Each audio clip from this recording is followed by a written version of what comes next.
Let's get to the meaty greedy since you noted mentioned it now. Mm, Um, I want to know about your experiences with working on two big films. mm, One of which just came out. It's called Saints of Newark. It's a prequel to The Sopranos, the show. yeah. It's not getting great reviews. Mhm. I hear. I haven't seen it yet, but I don't know if I will because I've never seen Sopranos. I don't have Yeah, this connection. yeah, Um, and you worked on Joker, the Todd Phillips movie with Joaquin Phoenix. yeah, You managed the team of stunt people. You were in that, again, people may not be aware, but when you see those credits in the back of at the end of the movie, those are real people that are involved in the film. And mm, there's a lot of people. So there's a lot of different positions that you can be part of. So you were, in kind of like almost like a very specific position that doesn't even exist on every production, but you were in a stunts team, but not actually doing stunts. I'm just trying to make it easy so people realize you were managing kind of the team.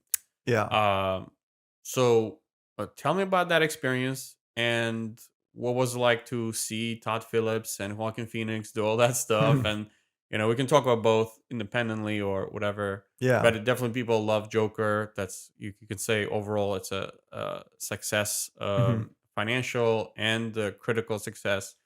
um it's a good movie, it's a decent movie. I don't I'm not the biggest fan of it, but I can't say it's a terrible film. It's a well made movie, that much you can say.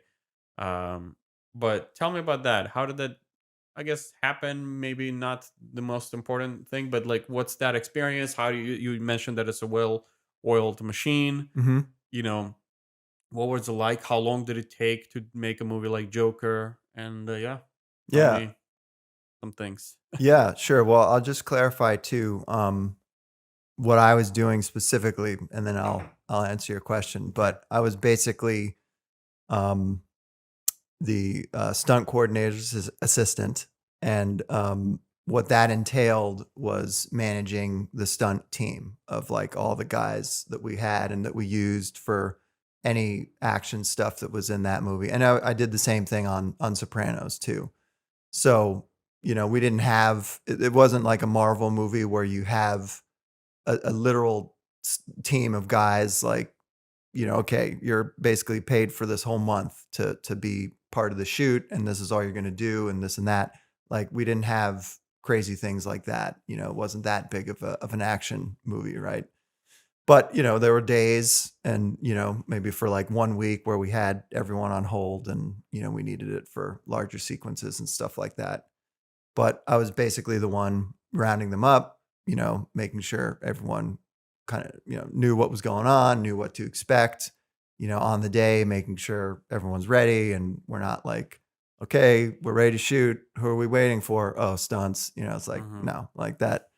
We definitely didn't want that to be the case. So that's basically what I was doing. And because of that, of course, I was around a lot on the pre-production and production, on set all the time and observing and seeing everything that was happening with, certainly all of the stuff we were doing, right? All of the stunt work.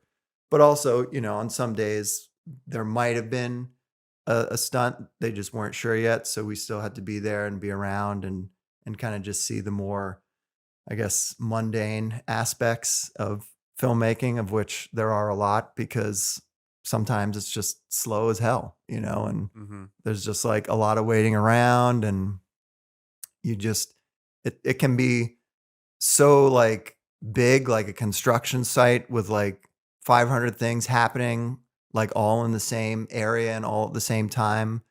And then you like finally, it's like crazy everything and then Hmm. down to like, oh, sorry, down to like the one moment where it's like, okay, here we go, Hmm. and all of that stuff stops, everything comes together, and you get this like one little moment of pure amazingness or whatever, whatever you want to call it. So it was really interesting to see that, right, and to see how you have all this like chaotic craziness happening around you, just by the nature of it. There's so many things occurring all at one time.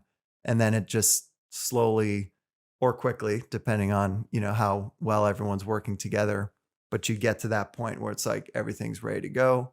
Let's do it. And then just for like a couple of seconds or a minute or two or however long the take is, it's like you're recreating life, and if you think about it like that, it's like, okay, that's actually pretty tricky to do, right? Mhm. You're not imitating, right? You're not like copying, because then people will see, yeah, that they're just something's being copied here. This doesn't feel real. It's like you're recreating life. People, when they see movies in general, right? They're looking at the screen. If it's done well, and everything is good.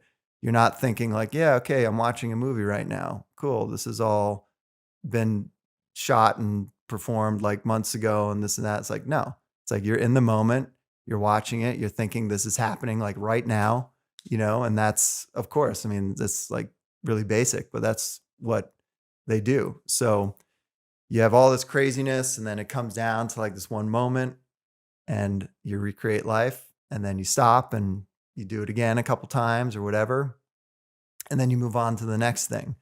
So that was really cool to sort of observe that. And maybe for me, because it was a new experience for me, I was perhaps a little bit more awed by it than everyone else who was there, who's just like, all right, cool, moving on, business as usual. Mhm. Um, I can totally understand. And it even did happen to me too, where, you start to do it and the sort of amazement factor wears off, and you're like, all right, cool, this is what we're doing, let's move on. Mhm. And it becomes a bit more of like a routine or a job that's still kind of, really interesting and fun and exciting, but you're just like, okay, now I get what we're here to do. So so yeah, so that's sort of the broad strokes of what it was like, on both movies, because they were similar sized films, similar budgeted films. Um, I think the schedules were pretty similar. We're more or less shooting for like 4 months in both cases, which is not a tremendously long time, but it's also not like a short shooting schedule either. Mhm. All the locations were more or less contained to New York and the surrounding areas. So there wasn't like huge company moves and, travel to other countries or places like that, which would have, when you think of like James Bond movies or, these really big, spectacle movies where they're globetrotting, you're like, shit, like it's hard enough to do this in one contained location. Now, not imagine not just going to like other cities in the same state or same country. You go to international locations. It's like so many other things, so hard to coordinate. It just, you know, I have the utmost respect and appreciation for, you know, everyone who would be involved in creating that, because it's tough and no one ever thinks about it who's just like watching the movie. It's like, oh, cool. There's, some place in Europe, and cool, now they're in like South America, and oh cool, now it's like Russia or whatever. So there's all of that. Um, but remind me what the other part of your question was. Well, that was a good answer. I think it kind of covers it. I'll just get it more specific. So I'll ask you Mm, like a follow up question.